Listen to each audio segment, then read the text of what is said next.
Hey folks, and welcome back to Glenn and Adrian's Rock Talk. That's Adrian. And that's Glenn. And today we're going to take a look at something kind of special that we've never seen before, of course. I didn't know existed. It's going to be the warning at the mother of all rock festivals in 2017, doing little snippets of songs by other acts playing at the same festival that year. I thought it would be interesting just to check out what they did here. So this is where we learn, I guess, who's in the show. So this is an 11-minute clip, but we're actually going to start at about 2 minutes in because their medley or whatever it is begins at that point. So Adrian, any thoughts ahead before we dive into this? Well, I'm just looking forward to seeing how they do covers of these songs, I guess. Now that I look at this revelation happens in June, so well before the show. So looking forward to this. All right, let's see what we have here, and we'll talk about it after. All righty.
Let's just take a second since it looks like it's safe to do so here. Looks like there are things going on in between each song. So that was, I believe that was a Tesla cover of a song by a group called the Five-Man Electrical Band. Signs, everywhere a sign, from 1971. But Tesla, I believe, covered it sometime in the 80s. Let me just look that up. 1990. They did it on an album called Five-Man Acoustical Jam. We have covered Tesla before on this channel, for those wondering. We did Little Susie's on the Up, and we actually compared it to the original by a band called PhD.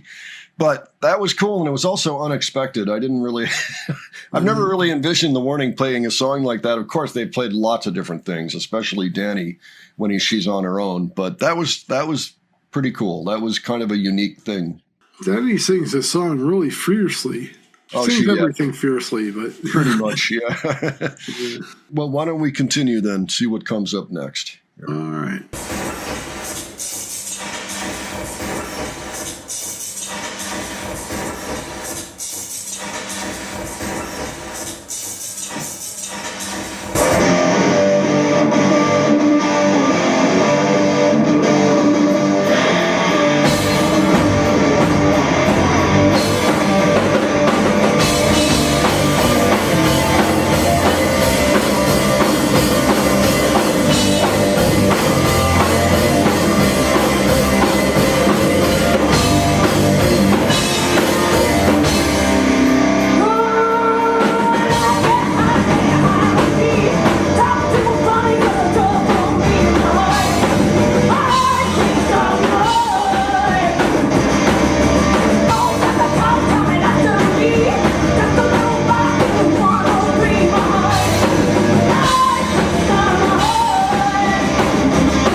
Apparently those are transitional noises and sounds and things that the festival has put together to, I don't know, to break things up. I don't know why they, make things interesting. Anyway, that was a Motley Crue song by the name of Kickstart My Heart. And this is well past the time when I was really interested in Motley Crue, so I need to look up what album it's on. I'm going to say maybe Dr. Feelgood era, but I don't know. It is Dr. Feelgood. It is?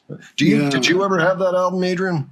I had that album once. I don't know what happened to it. I should know this song really well as somebody who grew up hearing Motley Crue in the 80s. And, yes. It is on the Dr. Feelgood album. I can remember some of the songs on that album, but... Good, okay. I like this version better, to be honest. Yeah, this is from 1989, which is a little bit later on. Now, back in the day, I did enjoy myself some Motley Crue. In fact, I saw them in 1984 opening for Iron Maiden, which was an amazing show. This is before the auto accident that killed Razzle from Hanoi Rocks, that Vince Neil was at the wheel. It was... it was like weeks before that I saw the show, and they were really quite top notch at that point. And yeah, Shout Out the Devil was okay. It wasn't a bad album. There were some good things on it. There were some things that kind of made me roll my eyes. Consider that bastard dead. Consider that bastard dead. I'm like, no, guys, come on, dig deeper. Yeah, there's definitely some good silliness on that album. Yeah, but they had to dig deeper on that one. Anyway, but the album I actually like of theirs is Too Fast for Love, the first one. This is one that they financed themselves, and that's actually the only one I have left. Anyway, clearly Motley Crue became a big deal, and they've sold 100 million albums, so that's an elite group of musicians, artists that have done that. So good on them. Anyway, very cool to see them doing that. I thought they did a fantastic job on that one too. I don't know why I would think they would do anything different. Slamming it out, All right, let's see what we have next.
I'm glad they do that, because then I know that it's safe to pause, all that craziness going on there. So I only know really by listening to it 2 Alice Cooper songs, and one of them is School's Out, and that was School's Out for Summer right there. So let me just see when that came out, 1972. Yeah, there were some parts. I mean, I kind of missed the organ in the beginning. They had like this Vox organ going. Oh, well, I mean, I don't know that. I guess they took some artistic license with the pre-chorus and kind of skipped the bridge, but they did the song well anyway. Well, they're doing 1-minute versions of each of these songs, pretty much. Yeah, that makes sense. This is actually the title track for their 1972 album, School's Out, and the 5th album by Alice Cooper, just for those wondering, keeping score. But yeah, it was cool to hear them play that. And of course, Alice Cooper's going to be at this thing. That's the reason. So that digs pretty far back, 1972. So good on them. All right, let's see what comes next. This is really quite fun. All right.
Nice. That was Pour Some Sugar on Me. I recognize that one. Let's see when that came out. I think that was the 80s. Yeah, I'm going to say 1987, just as a shot in the dark. Pour Some Sugar on Me. 1987. Look at that. What album was it on? It was in Coyote Ugly. Really? Oh, okay. Was Coyote Ugly that long ago? No, that's a 2000 movie. So, all right. So, okay, fine. It was in there, and that makes sense, actually, when you think about it. You know, just what I know of Coyote Ugly. But I should go back and, listen to the originals. I think I found out about this song, several years after it was released or something. It's nothing against Def Leppard. They just never really got my attention. This was apparently produced by Mutt Lange, who did Back in Black. Oh, okay. And Highway to Hell. Yeah, he was a major producer from the time period. So interesting that he was involved in that production. It's not telling me what album it's on, which is silly because it wasn't on Pyromania. Pyromania actually wasn't a bad album. I remember that one. And I have some nice memories, although it was a fairly commercial venture at the time. So this is on the follow-up album, which took 4 years. I know that their drummer may have had his accident in that time period in between. It seems to me that he did. So when he came back, he just had one arm to work with. But, it worked fine for the music they're doing. And the album got huge reviews, basically acclaimed. And this was a big song off it. I remember that. And why not, right? So they also had a guitarist named Steve Clark, who this was the last album he was a part of. Something happened to him. Apparently died. He was on a leave of absence. We'd given him 6 months off, told him to go spend some time in the beautiful house he'd bought in Chelsea, eat some food, take clothes out of the suitcase, put them in the wardrobe. Instead, he spent most of his time in the pub. He'd get so drunk he'd fall down the stairs and crack his ribs. Then he'd keep drinking. It sounds like the drinking just killed him. He registered a blood alcohol level of 0.59 at one point. Oh, my. Which is way above, John Bonham's when he died of alcohol poisoning. Anyway, not to get off on a terrible thing here, but just, isn't it nice that these, the Warning doesn't have these problems, at least not yet, and hopefully never will, and that's really refreshing. That's another thing I like about this band.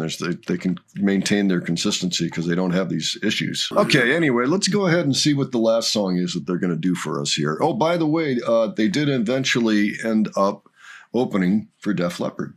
And confounding them, they did not expect them to sound this good. They weren't sure what they were getting. Initially, when they saw them, these three little, they were kind of young, still at this point. Basically, these three girls from Monterrey. Like, what's this? A Disney thing? Nope, they killed. All right, let's see what we have here.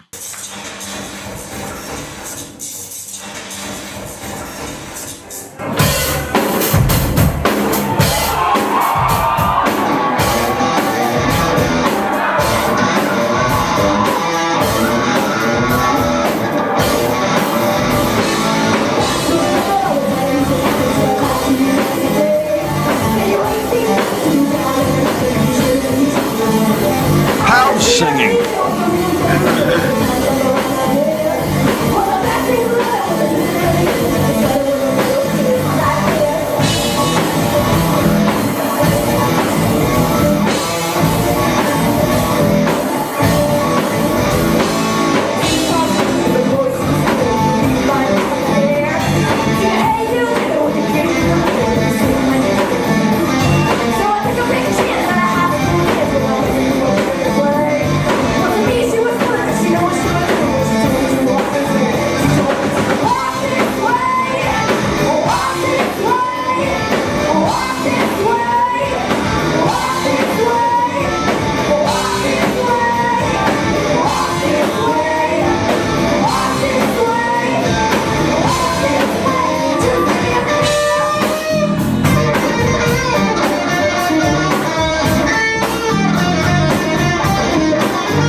I think that's it, but let's just watch to the end here.